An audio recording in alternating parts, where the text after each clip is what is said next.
മാസമല്ലേ ശഅബാൻ. അമലുകൾ അല്ലാഹുവിന്റെ മുമ്പിലേക്ക് പോകുന്ന മാസമല്ലേ ശഅബാൻ. ഖുർആൻ ഒരുപാട് ഓതണം പെങ്ങള്, ഒരുപാട് സ്വലാത്ത് പറയണം പെങ്ങള്, ഒരുപാട് നോമ്പുകൾ പിടിക്കണം പെങ്ങള്. അല്ലാഹുവേ റമളാനിന് മുന്നോടിയായി ഒരുങ്ങണ്, മനസ്സും ശരീരവും ഒരുങ്ങണ്, റമളാനെ സ്വീകരിക്കാൻ ഒരുങ്ങണ്. എന്തിനാണ് 2 മാസം മുമ്പേ റമളാൻ വരുന്നു റമളാൻ വരുന്നു എന്ന് വിളിച്ചു പറയുന്നത്? എന്തിനാണെന്നറിയോ? ഒരുങ്ങാനാ, ഒരുങ്ങാനാ. വീടും പരിസരവും പണ്ടൊക്കെ ഒരുക്കുമായിരുന്നു.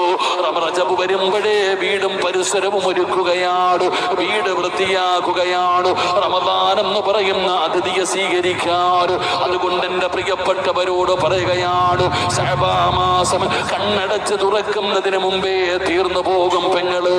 അതുകൊണ്ട് ഒരുങ്ങിക്കോ, എല്ലാരും തയ്യാറായിക്കോ, മനസ്സു നേരെയാക്കൂ, ശരീരം ശുദ്ധമാക്കൂ. അല്ലാഹുവേ നമ്മുടെ ശീലങ്ങളൊക്കെ മാറ്റൂ. പടച്ചവനെ നിസ്കാരങ്ങളിലേക്ക് കടന്നു വരട്ടെ. അല്ലാ റമളാൻ വന്ന ജീവിതം മാറണമല്ലോ. തറാവീഹ് നിസ്കരിക്കണമല്ലോ, തഹജ്ജുദ് നിസ്കരിക്കണമല്ലോ, പകല് മുഴുവനും നോമ്പ് പിടിക്കണമല്ലോ, ഒരുപാട് ദിക്റുകൾ പറയണമല്ലോ, പട്ടിണി ഇരിക്കണമല്ലോ. എല്ലാ ശീലമാക്കൂ, എല്ലാ ശീലമാക്കൂ. അതിനു വേണ്ടി മനസ്സിനെ ഒരുക്കൂ, നിന്റെ എല്ലാ ശരീരത്തെ തയ്യാറാക്കൂ.